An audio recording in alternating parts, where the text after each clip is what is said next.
Allez, faites stop sur cette vidéo. Est-ce que vous savez que gagner 2-0 à Mestalla est normalement le signe d'une santé de fer? Mais regardez, c'est le score de la maîtrise, celui qui vous permet de rester à un souffle du Barça dans cette course effrénée au titre. Mais à Madrid, le score n'est jamais qu'une partie de l'histoire. Regardez bien ces images. Regardez la nervosité de Kylian Mbappé, captée par les caméras en train d'insulter le corps arbitral de Buffon.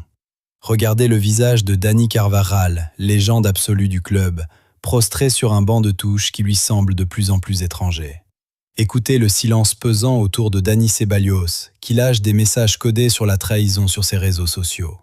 Sous l'apparente sérénité des résultats d'Álvaro Arbeloa, un incendie couve.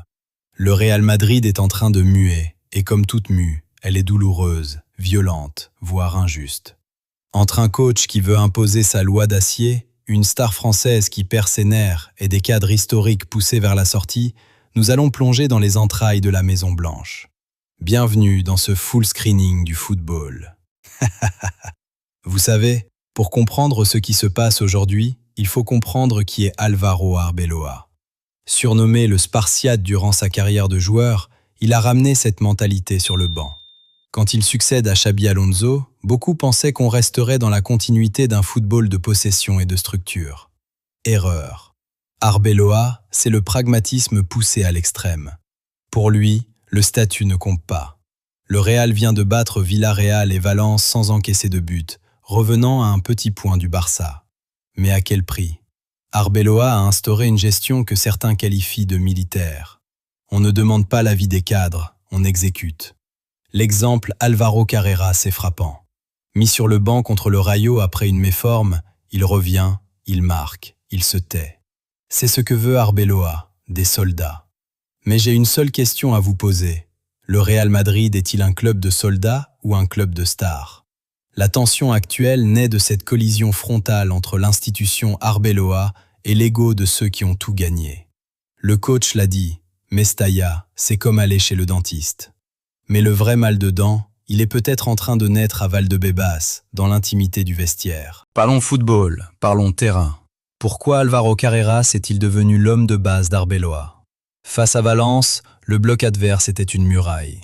Un 4-4-2 compact, très bas, typique des équipes qui veulent faire déjouer le Real. Dans le système Arbeloa, les latéraux ne sont plus de simples centres forts, ce sont des créateurs d'espace intérieur. Regardez cette action à la 70e minute.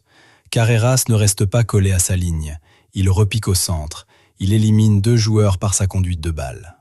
C'est un profil hybride, plus moderne que ce que proposait Ferland Mendy dans l'utilisation du ballon. Ce but n'est pas un coup de chance, c'est le résultat d'une consigne. Saturer les demi-espaces pour libérer Mbappé. Les statistiques de Carreras cette saison montrent une progression fulgurante dans les passes progressives et les conduites de balles vers la surface adverse. Arbeloa cherche cette verticalité. Mais cette réussite tactique crée un effet de bord dévastateur. Elle rend les anciens profils obsolètes. Quand Carreras brille, c'est tout le système de rotation qui est questionné. Arbeloa joue avec le feu. Il mise tout sur la forme du moment, quitte à froisser la hiérarchie établie depuis une décennie. La loyauté a un prix. Cette phrase de Dani Ceballos sur Instagram a fait l'effet d'une bombe. Ce n'est pas juste un coup de sang d'un remplaçant frustré. C'est le cri d'un joueur à qui on aurait promis du temps de jeu suite à la blessure de Bellingham, mais qui voit un gamin comme Sestero passer devant lui. Ceballos est le milieu le moins utilisé, mais le dossier le plus brûlant, c'est Dani Carvajal. Imaginez, le capitaine, l'homme des 6 Ligues des Champions est apte, il s'entraîne. Il se sent prêt. Mais Arbeloa lui préfère David Jiménez ou même Trent. Les informations de The Athletic sont claires. Carvajal et Arbeloa se parlent à peine. On est au-delà du simple choix sportif. On touche à l'humain. Carvajal voit la Coupe du Monde s'éloigner. Il voit son contrat expirer en juin et il sent que son club de toujours est en train de lui montrer la porte de service. Arbeloa se défend en parlant de prudence médicale, mais personne n'est dupe. À Madrid, quand on veut écarter un cadre, on commence souvent par dire qu'il n'est pas à 100%. C'est une méthode de gestion par l'usure qui pourrait bien se retourner contre le coach si les résultats s'inversent. Et puis, il y a le cas Kylian Mbappé. Arbeloa le compare publiquement à Cristiano Ronaldo. Exceptionnel, meilleur joueur du monde. Sur le papier, ses stats valident le compliment. But contre Valence, détonateur offensif permanent. Mais cette comparaison avec CR7 a un revers, la pression de l'image. Mbappé à Madrid semble porter le poids du monde sur ses épaules. Ses insultes envers l'arbitre à Mestalla, tête de bite, bouffon, révèlent une nervosité inquiétante. Pourquoi une telle agressivité alors que son équipe gagne? C'est le paradoxe Mbappé.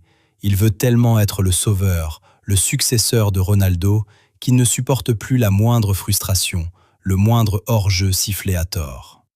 La Liga ne rigole pas avec ça. Une suspension de 2 ou 3 matchs pourrait tomber au pire moment, alors que le Classico de mai se profile. Arbeloa protège sa star dans ses discours, mais en interne, ce comportement agace. Un leader doit savoir garder son sang-froid. Si Mbappé continue de se voir comme une victime des arbitres plutôt que comme le patron du terrain, il risque de devenir un poids mort disciplinaire pour le Real. Alors, quel est le bilan? Le Real Madrid d'Álvaro Arbeloa est une machine de guerre sur le plan comptable. 2 victoires consécutives, clean sheet, une pression constante sur le Barça. Mais c'est une machine qui grince. On ne peut pas diriger le Real Madrid comme on dirige une équipe de jeunes. Le respect des légendes fait partie de l'ADN de ce club. En isolant Carvajal et en ignorant Ceballos, Arbeloa prend le risque d'une rupture totale avec son vestiaire si une série de mauvais résultats arrive. Quant à Mbappé, il est à la croisée des chemins. Devenir le digne héritier de Ronaldo par son calme et son efficacité, ou s'enfermer dans une spirale de polémique qui ternira son aventure madrilène. Le mois de mai sera le juge de paix. Entre la gestion des hommes et la quête des trophées, Arbeloa joue sa plus grande partition. Une chose est sûre, à Madrid, on ne pardonne pas de gagner sans la manière, et on pardonne encore moins de gagner en sacrifiant ses enfants. Merci d'avoir suivi ce full screening de la Foot Chrono. N'oubliez pas l'abonnement, le pouce bleu, et dites-moi en commentaire, Arbeloa fait-il du bon travail? On se retrouve très vite.